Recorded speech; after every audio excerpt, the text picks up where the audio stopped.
INFJs are often quiet, kind, and thoughtful.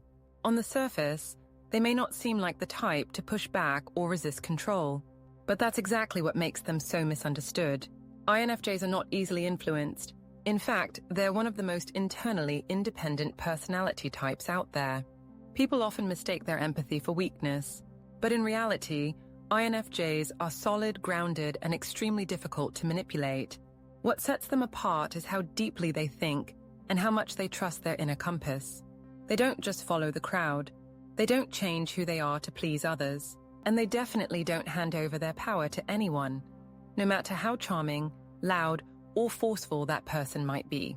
You can't control someone who knows who they are, and that's the INFJ. They might be quiet, but they're not unaware. They might give people the benefit of the doubt, but they're always watching, always feeling, always reading between the lines. This video will break down 7 reasons why no one, not friends, partners, bosses, or manipulators, can truly control the INFJ. Their strength isn't loud. It doesn't need to be. Because once you understand what's happening beneath the surface, you'll realize the INFJ holds their ground in ways most people never even see coming. Reason number 1. They possess deep intuitive insight. One of the core reasons why no one can control the INFJ is their deep intuitive insight. INFJs rely on a function called introverted intuition, which is their dominant way of processing the world. It gives them the ability to see beyond surface appearances and pick up on things other people miss. While many people rely on facts, data, or what they see right in front of them, INFJs rely on patterns, feelings, and deeper truths. And that makes them almost impossible to fool. This type of insight isn't obvious. It doesn't announce itself, but it works constantly in the background. When someone says one thing but means another, the INFJ senses it. When a situation looks right but feels wrong, they pause. Their intuition flags things long before there's evidence. It's not paranoia. It's pattern recognition built through reflection, emotional memory, and intense observation. Because of this, INFJs are rarely caught off guard. They might seem surprised, but the truth is, they've been watching. They have been picking up small details, subtle shifts, tiny contradictions in behavior. While someone's trying to lead them in one direction, the INFJ is quietly building a bigger picture. And when that picture doesn't align with what's being said or promised, the INFJ starts pulling back. People trying to control others often rely on distraction, emotional manipulation, or half-truths. They try to overwhelm their target, but INFJs don't move quickly. They don't make decisions based on impulse. They take time to feel everything out, and if something feels off, even slightly, they won't let it go. Their mind goes to work, pulling apart the pieces, asking, why was that said? What wasn't said? What's the energy here? What's the pattern? Eventually, they get to the truth, not because someone tells them, but because they already sensed it. That's the power of intuitive insight. It doesn't wait for proof. It knows what's real long before anyone else does. This ability also helps INFJs stay emotionally ahead. If someone's trying to guilt them or pressure them, the INFJ can often sense the motive behind it. They might not react right away, but inside, they're already creating distance. They're watching how often this happens, what triggers it, and what it leads to. And if they see a pattern of control, they'll act. What makes INFJ insight so powerful is that it works quietly. No one sees it coming. That's why manipulators get so confused. They think they've got the INFJ where they want them. They think they've built trust, control, or influence.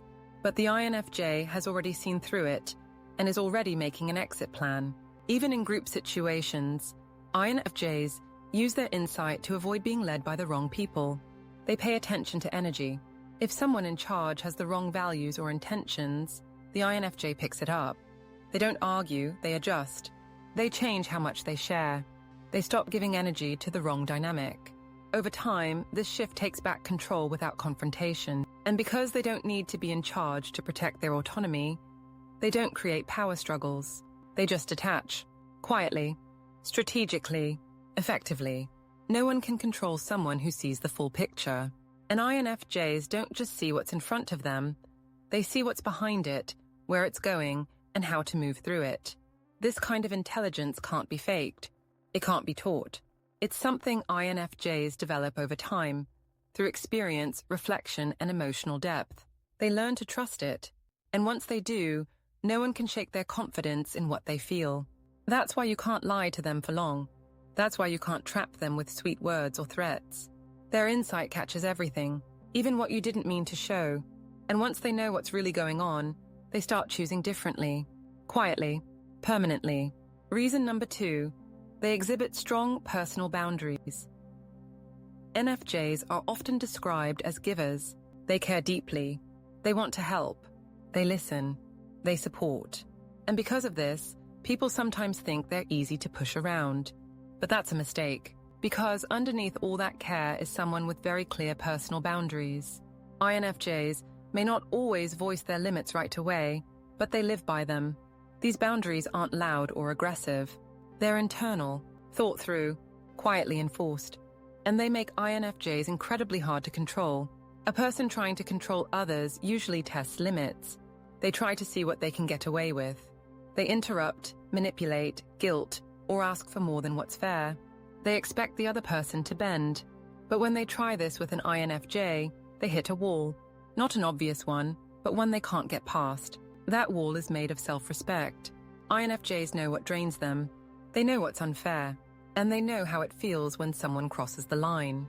Even if they don't confront it right away, they shift. They step back. They stop giving. They remove access. Quietly but completely. These boundaries are especially strong around time, emotional space, and authenticity. INFJs don't do well with pressure. They need time to process, and when someone rushes them or forces a choice, they resist. They also don't allow emotional manipulation. If someone plays on guilt or fear, the INFJ might seem affected, but they won't stay in that space. They'll find their ground again. And once they do, the control stops working. Authenticity is another line INFJs won't cross. If someone expects them to play a role, to be fake, or to ignore their values, they say no. Maybe not out loud, but in their behavior. They pull their energy back. They stop engaging. They let silence speak for them. These actions confuse people who are used to having control. Because the INFJ doesn't fight them, they just stop giving access. And once that happens, the person trying to control them loses their grip. What's even more powerful is that INFJs maintain these boundaries without making a scene. They don't need others to agree. They don't need to justify. They just decide this isn't okay, and they act on it. Over time, this builds a quiet kind of power. People start to realize they can't just say anything, ask anything, or expect anything from the INFJ. There are rules, even if they're unspoken. And if those rules are broken, the INFJ doesn't attack. They leave. They may forgive, but they don't forget. And if the same pattern shows up again, they act faster. Their boundaries get stronger with time, not weaker. This strength also makes them safer. Because once an INFJ sets a limit, they don't move it to keep someone around. They don't shrink themselves to hold on to love, work, or friendship. They have learned that if a connection requires them to abandon their peace, it's not worth having. And that's what makes them uncontrollable. You can't push someone who doesn't bend for the wrong reasons. You can't guilt someone who's already made peace with walking away. INFJs give a lot, but not without limits. And those limits are what protect their freedom. Reason number 3. They are emotionally resilient. INFJs feel everything deeply. They pick up on other people's energy, pain, stress, and emotions as if it's their own. This emotional depth can be overwhelming, especially in loud or chaotic environments. But it also makes INFJs incredibly emotionally resilient, something most people overlook. People often assume that deep feelers are emotionally weak, that they break easily or get stuck in their emotions. But INFJs prove the opposite. They feel deeply, but they know how to move through those feelings. They don't get stuck in reaction. They reflect, they process, they heal. And that ability to feel fully and still move forward is what gives them serious emotional strength. You can't control someone who doesn't fear their own emotions. And INFJs don't fear theirs. They've cried, they've sat in silence, they've asked the hard questions. Why does this hurt? What am I learning? What does this mean for me? That kind of emotional honesty is rare. And it creates internal stability that manipulators can't shake. When someone tries to control an INFJ through emotional games, guilt, fear, drama, it doesn't work for long. The INFJ may feel the sting, but they recover quickly. They understand what's theirs and what isn't. They know when someone is projecting or twisting emotions to get a reaction, and instead of reacting, they go inward. They check in with themselves, and then they respond with calm, not chaos. This emotional balance protects them in almost every kind of relationship. If someone is trying to create emotional dependence, the INFJ won't fall for it. They don't need constant emotional hand-holding. They can support themselves. They have built tools: journaling, solitude, nature, reflection, art, or faith. These inner resources keep them grounded. Even in relationships where things start off healthy but shift into something toxic, INFJs adapt. They take note. They assess the change. And they use their emotional clarity to ask, is this love or is this control? That one question opens the door to freedom. Another key part of their resilience is that they've usually been through emotional pain before. Most INFJs have been misunderstood, taken advantage of, or emotionally drained by people who didn't value them. These experiences are hard, but they also teach. They build walls not to keep people out, but to protect peace. INFJs learn where to give, where to stop, and how to recover. When someone tries to hurt or shame them emotionally, the INFJ doesn't retaliate. They withdraw, reflect, and grow. That calm reaction disarms people who expect drama. It throws off anyone who expected the INFJ to crumble or beg. Instead, they remain grounded, silent, strong. This strength is often invisible, but it's deeply felt. People may not see the INFJ fighting back, but they feel the shift when the INFJ is no longer affected. And that moment marks the end of control, because emotional resilience gives the INFJ power over themselves. And when you own your emotions, no one else can use them against you. Reason number 4, they trust their inner voice. INFJs are guided by an internal compass that's stronger than outside pressure. They live by what they feel to be true, not what others tell them, not what trends say, and definitely not what manipulators want them to believe. That inner voice is one of their most powerful defenses against control. This voice is built on a lifetime of deep thinking and self-reflection. INFJs don't just accept things at face value. They question. They pause. They check in with themselves. Does this feel right? Is this aligned with who I am? What is the situation really telling me? These questions aren't random. They are how INFJs make every important decision. When someone tries to pressure or persuade them against their inner truth, the INFJ doesn't break. They might listen. They might explore the idea. But if something inside them says no, that's it. The decision is made, and no amount of talking can change it. This frustrates people who try to control them. They can't shake the INFJ's foundation, because it's not built on needing approval or fear of judgment. It's built on deep personal alignment. INFJs trust themselves more than they trust outside voices. That's rare, and it makes them incredibly hard to sway. Even in confusing or emotional situations, INFJs return to their inner voice. They ask, what do I know is true for me? And once they reconnect with that answer, they become unshakable again. That's why, even if they get pulled into bad situations, they don't stay lost. They find their way back, every time. This connection to their inner guidance also makes them slow to trust people who push too hard. If someone is trying to control the narrative, steer decisions, or override their instincts, the INFJ shuts down. Not dramatically, but completely. They stop sharing, they stop giving, and they turn back to themselves for direction. People trying to manipulate others rely on confusion. They need you to doubt yourself so they can become your source of truth.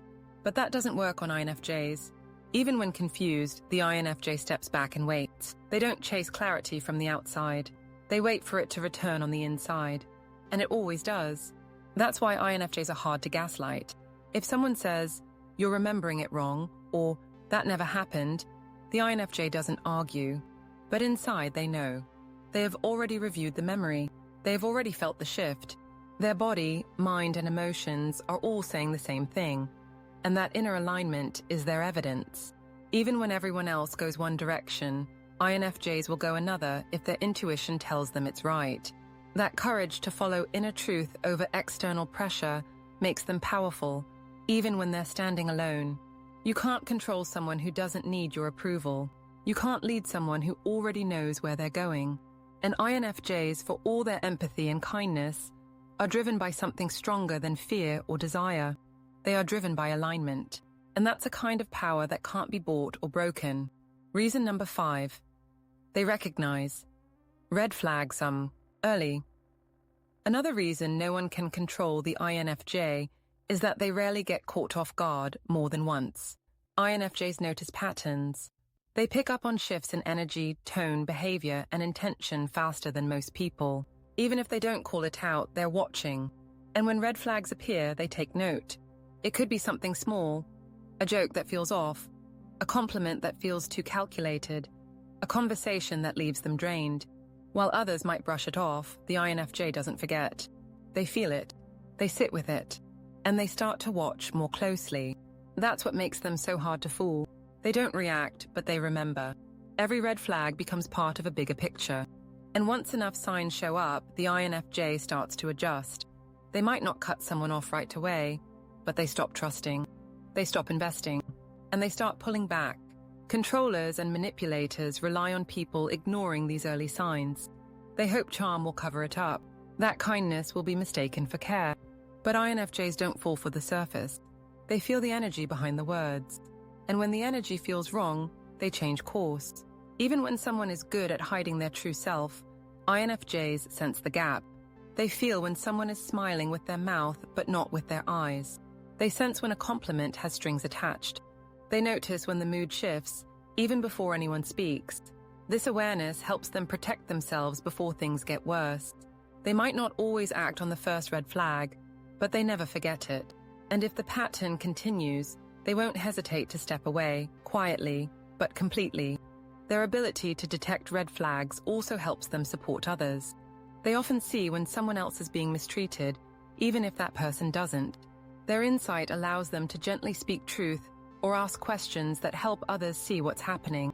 That makes INFJs protective, not just of themselves, but of the people they care about. This red flag awareness comes from a mix of intuition and lived experience. INFJs have been burned before. They've trusted the wrong people, they've ignored their instincts, and they've paid the price. But they learned, they changed, and now they listen to the signs earlier and act sooner. This early detection gives them freedom. While others are still trying to figure out what went wrong, the INFJ is already gone. They've already seen the truth. They have already made peace with letting go, and they've already started healing. That kind of self-trust is rare, and it makes control nearly impossible. Because once the INFJ sees who someone really is, they don't unsee it, and they don't go back. Reason number 6, they prioritize authentic relationships. INFJs don't need constant social attention. They don't collect shallow friendships or chase popular approval. What they really want are real, deep, and meaningful connections. They crave honesty, emotional truth, and shared purpose. This makes them immune to one of the most common control tactics, superficial bonding. Most controlling people use charm, gifts, attention, or pressure to create false closeness. They rush intimacy, try to take up space in someone's mind, and present a version of themselves that seems ideal. It works on people who want to feel special quickly, but not on INFJs. INFJs are slow to trust for a reason. They're not interested in relationships that are all show and no soul. When someone tries to win them over too fast or skips past emotional honesty, the INFJ gets suspicious. They might smile and nod, but inside they're pulling back. They know real trust takes time. This deep need for authenticity keeps them from falling into performative or manipulative dynamics. They won't stay in a relationship just to avoid being alone. They won't fake connection to make someone else feel comfortable. And they definitely won't give emotional access to someone who hasn't earned it. That internal filter is one of the strongest defenses they have. Because controlling people usually try to make others emotionally dependent. They use guilt, obligation, and flattery to gain emotional control. But INFJs don't connect based on what sounds good. They connect based on what feels real. If a relationship starts to feel forced, fake, or emotionally unsafe, they sense it immediately. They might not say anything at first, but they'll start to distance themselves. Not to be rude, but to protect their peace. And once they stop feeling emotionally safe, they stop showing up fully. Even in long-term relationships, INFJs watch for signs of emotional dishonesty. They value consistency. If someone starts shifting, acting out, or becoming emotionally unavailable, they don't ignore it. They pay attention. They ask questions. And they decide whether this connection still aligns with their core values. INFJs also hold themselves to a high standard. They won't offer emotional connection unless they're being honest. If they can't be their full selves, they don't want the relationship. This kind of self-awareness helps them avoid falling into people-pleasing traps. They don't stay just because someone needs them. They stay because there's truth, growth, and mutual respect. Without that, they don't see the point. And this terrifies people who want to control them. Because they can't fake their way into the INFJ's life. They can't manipulate them through charm or dependence. The INFJ sees through it and they walk away. Because for them, relationships are sacred. And if they aren't built on something real, they'd rather be alone. Reason number 7, they are willing to walk away. This is the final and most powerful reason no one can control the INFJ. When it comes down to it, if the situation becomes toxic, fake, draining, or misaligned with their values, they walk away. And they do it for one reason: peace. INFJs can be patient. They can be forgiving. They often give people more chances than they deserve. But when they reach their limit, there is no second guess, no begging, no dramatic announcement, just silence and a door quietly closing behind them. Most people who try to control others rely on attachment. They need someone to stay, even when it hurts. They hope emotional pressure will keep the person from leaving. They expect guilt, fear, or confusion to do the work. But INFJs don't respond to pressure like that. They respond to alignment. And when something or someone no longer fits the values they live by, they let it go. This ability to leave isn't about anger. It's about clarity. INFJs don't storm out. They move out of reach emotionally before they ever leave physically. And by the time they go, the decision has already been made. They've weighed the emotional cost. They have sat in silence. They've asked the hard questions. Can I grow here? Can I be myself? Is this person respecting who I am? If the answers are no, they move on, even if they still care, even if it hurts, because the alternative is losing themselves. And that's a price they will not pay. This willingness to leave is what truly sets them free. It gives them the power to stay grounded in their own truth. It breaks the cycle of emotional control, and it teaches others that they will not stay where they're not respected. People who want control hate this. They think they've built something strong, but they didn't build it on truth.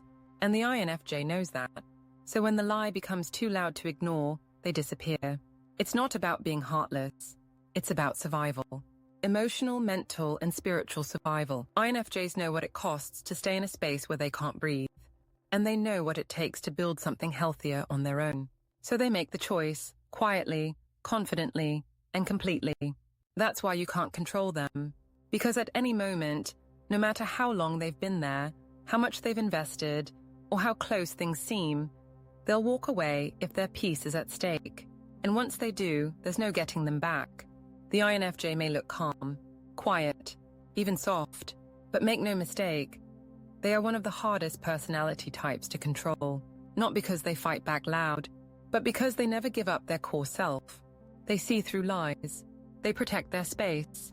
They don't need approval, and they don't stay where their peace is stolen. INFJs lead with empathy, but they're grounded in truth, and that truth guides every choice they make. It's why they listen more than they speak. It's why they walk away without warning. And it's why no one, not a manipulator, a partner, a boss, or even a crowd, can truly control them. So if you're an INFJ, remember this. Oz, your quiet power is real. Your insight protects you. And your decision to walk away is not weakness, it's wisdom. You don't have to shout to be strong. You just have to stay true. And when you do, you become the one thing no one can control, yourself.